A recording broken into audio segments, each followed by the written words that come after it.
Halo Pace-Mace, Inama, Nyong Nona dimanapun berada. Semoga Anda semua sehat-sehat saja.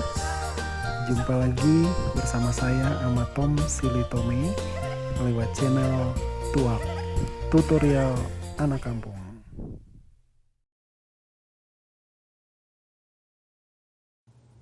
Pada tutorial kali ini saya akan menjelaskan tentang tampilan dari Visual Basic for Application Editor atau lembar kerja dari Visual Basic.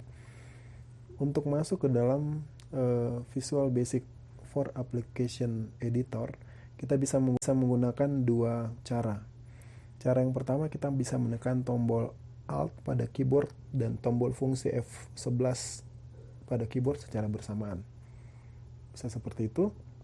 Atau cara yang kedua, kita bisa menggunakan klik menu developer, kemudian klik Visual Basic. Sama saja ya. Oke. Nah, saat kita masuk untuk pertama kalinya di dalam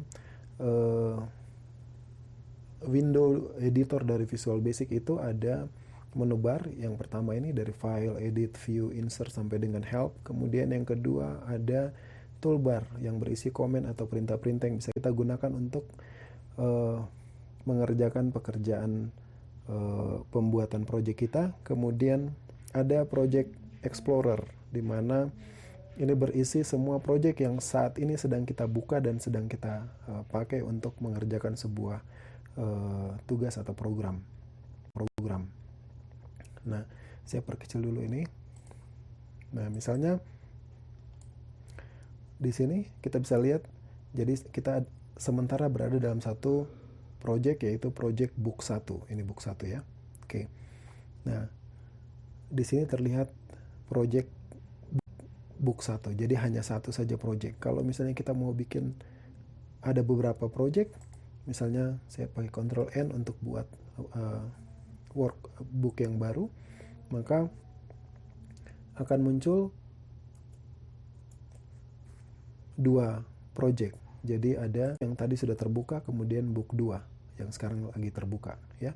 Nah, di dalam masing-masing project itu ada objeknya. Objeknya itu ada sheet, ada workbook, nanti ada modul, ada class, ada user form, seperti itu. Oke. Nah, misalnya sekarang kita yang aktif sekarang kan book 2. Nah, ini ya.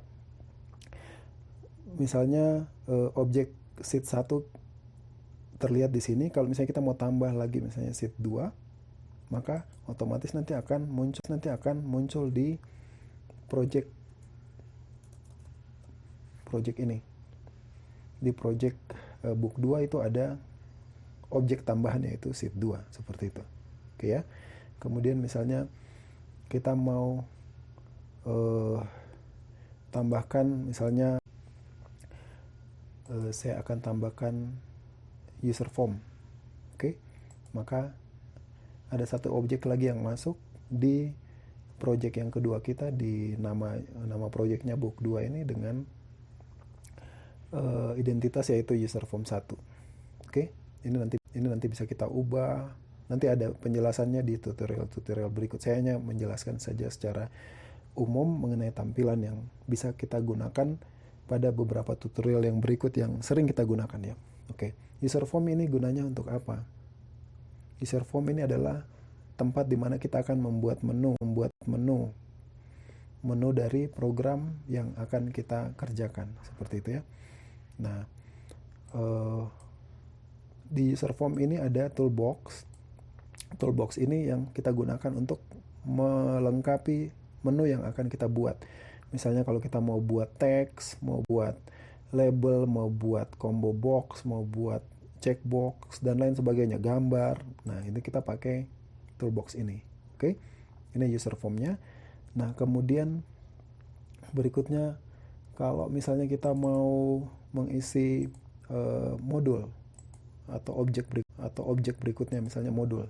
Nah, maka modul akan masuk di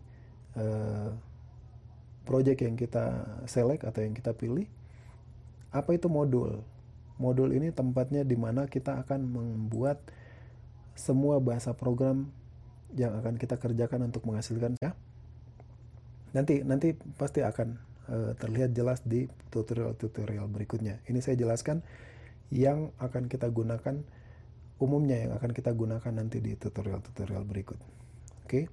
Nah, oke, jadi ini sudah Project Explorer. Kemudian yang berikutnya ada properties. Properties ini apa? Properties ini adalah uraian dari setiap objek yang kita klik. Oke ya.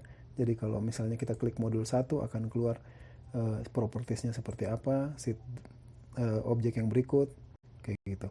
Nah, properties ini berisi semua informasi tentang objek ini yang dipilih. Kemudian di dalam properties itu ada banyak sekali hal-hal yang bisa kita ubah, bisa kita ganti sesuai dengan tujuan dan apa yang menjadi keinginan kita untuk mempengaruhi modul ataupun apapun yang kita buat dalam program kita. Seperti itu ya. Jadi misalnya user form. Nah, ini ada back color, kita bisa ganti latar belakang. Kemudian formnya ini, yang ini, misalnya latar belakangnya kita mau ganti dengan warna apa. Kemudian banyak hal yang bisa kita ubah. Nanti kita akan pelajari satu persatu. Oke ya. Nah, ini kalau kita mau kembalikan ke sini, kita tinggal double klik saja ya. Dia kembali normal seperti itu. Oke. Kemudian ada lagi yang namanya, yang nanti akan kita pakai juga, yaitu immediate window. Immediate window itu dari view kemudian immediate window. Nih. Nah, immediate window ini gunanya untuk apa? Membuat perintah yang bisa langsung kita lihat, bisa langsung secara jelas kita lihat. Misalnya saya ambil contoh saja ya. Nanti akan ada pembahasan tersendiri, tapi saya berikan contohnya. Misalnya saya buatkan, saya ingin bertanya, kita pakai tanda tanya, kemudian 5 lebih besar dari 2. Jawabannya apa? True, benar ya. Atau saya perkecil dulu ini. Misalnya saya ingin ganti ini. Saya ingin ganti nama sheet ini. Kalau misalnya kita banyak sheet, bekerja dengan banyak workbook, kita akan kesulitan untuk melihat keseluruhan dari lembar kerja. Dengan sangat mudah kita bisa menggunakan immediate window ini. Yaitu, saya misalnya ambil contoh, saya ingin ganti nama sheet 1 di book 2, di project book 2 ya. Jadi pastikan dulu project book 2 sudah aktif. Kemudian misalnya saya mau ganti ini, nama sheet ini dengan nama lain. Caranya misalnya saya tulis di sini sheet 1, namanya saya ganti dengan tutorial anak kampung. Oke, enter. Jadi Anda lihat sendiri ya. Setelah di enter, langsung otomatis terganti seperti ini. Oke. Nah, dan banyak hal lainnya yang bisa kita pakai fasilitas immediate window ini. Oke. Kemudian ada lagi, ini kita close saja. Kemudian ada lagi yang, ini kita close saja. Oke. Kemudian ada lagi satu yang kita pakai, itu project browser. Project browser itu dari view object browser.